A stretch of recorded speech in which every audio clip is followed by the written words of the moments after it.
Welcome to the latest edition of Kernels from the Cornfield. No us, no alls, no shucks. News with a dash of commentary to spice up your fare for Tuesday, January 13th, 2015. Day of mourning. It was a day of memorials and funerals in both France and Israel today. The 4 hostages killed in the terror act of seizing a kosher grocery last week were laid to rest in the Jewish homeland. Prime Minister Benjamin Netanyahu was on hand to eulogize those now gone. French President Francois Hollande presented all 3 police officers, Ahmed Merabet, Franck Brinsolero, and Clarisse Jean-Philippe, killed in last week's terror rampage, with the country's highest honor. Also in attendance in France and visiting the site of last week's massacre at the offices of Charlie Hebdo was police officers from New York, Los Angeles, the U.S. Secret Service, and other American police departments. Charlie Hebdo, not backing down. The satirical magazine Charlie Hebdo, attacked by terrorists last week, where 12 were killed,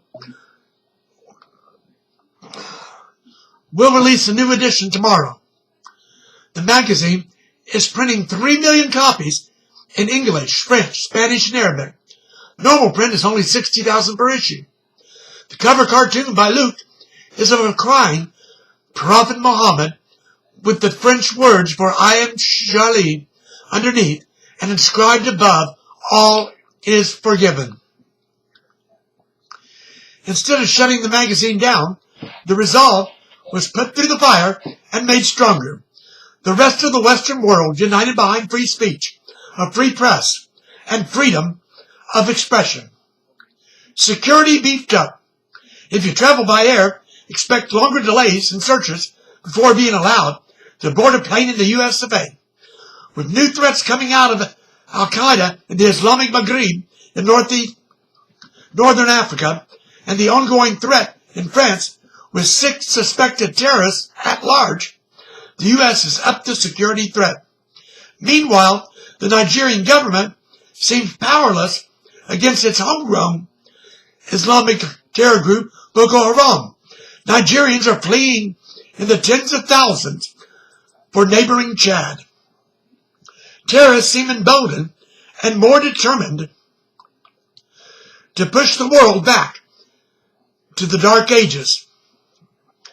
Are today's extremists attempting to rewrite history when Polish King John III Sobieski turned back Ottoman Muslim forces at Vienna in 1683, stopping the overrun of Christian Europe? Second black box found. The second black box from AirAsia Flight 8501 was found along with the fuselage of the downed plane, where 162 lives were lost. The first box was found 2 days ago and was the data recorder. The cockpit recorder was found overnight. 48 bodies have been recovered. It is thought that many more bodies will be discovered in the fuselage. Work with me as I use my veto pen. President Barack Obama asked Republican leaders at a meeting at the White House Monday to work with him and develop a better relationship. However, the president continues to threaten to veto anything that does not match his policies or agenda. So much for finding common ground.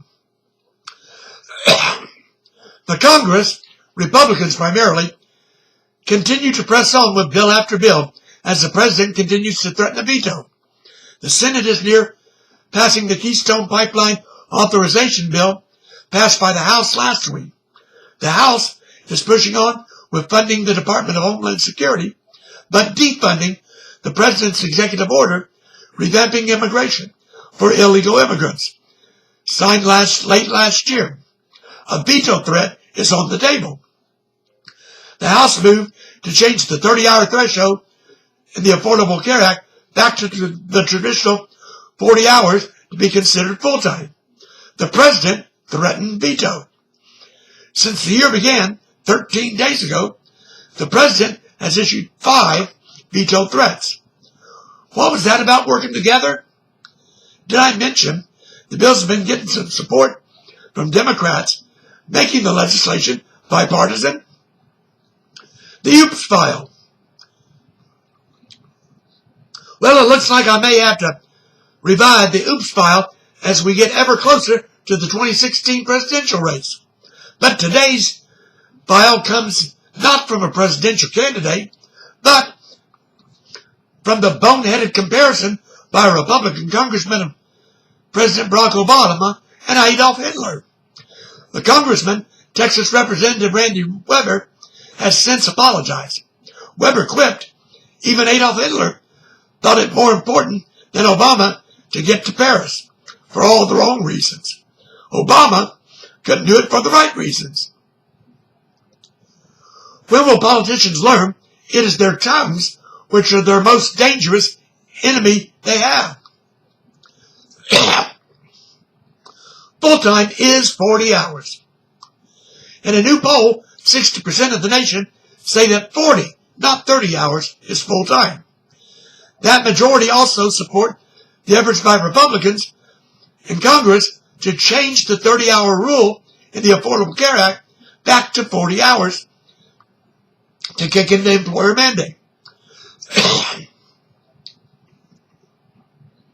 Because the 30-hour equals full-time.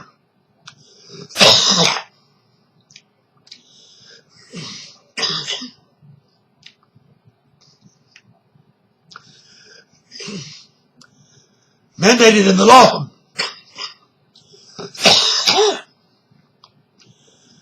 Companies and businesses across the country have cut employees' hours to 29 hours to not trigger the mandate and being forced to provide health insurance.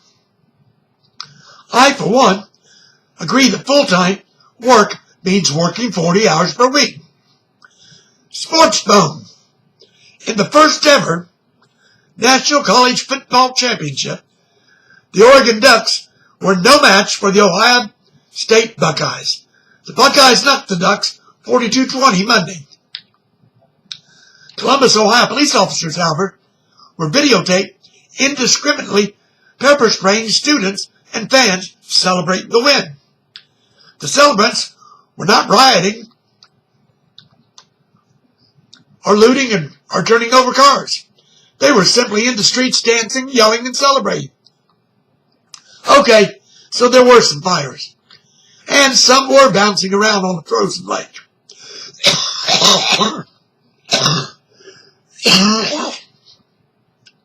Police claim it was for crowd control. There was also reports of 89 fires confined mainly to dumpsters, trash bins, and couches. No pay for judges. Texas and South Carolina have legislation pending which would withhold the paycheck of any state judge who rules in favor of equality for same-gender couples. Never mind that in South Carolina, it is already the law after the 4th Circuit Court of Appeals ruled a constitutional right to equality for the states in its jurisdiction this past summer, which includes South Carolina. Can anyone else see the unconstitutionality of such a law? The Supreme Court rejected an appeal from the state of Louisiana after the law banning equality was ruled unconstitutional. The 5th Circuit Appeals Court heard arguments on the case and one from Texas and Mississippi this past Friday, but have yet to rule. The Supremes have yet to rule on appeals in the 4th District Court of Appeals from Ohio, Michigan, Tennessee, and Kentucky. Cornfield lawmaker makes history.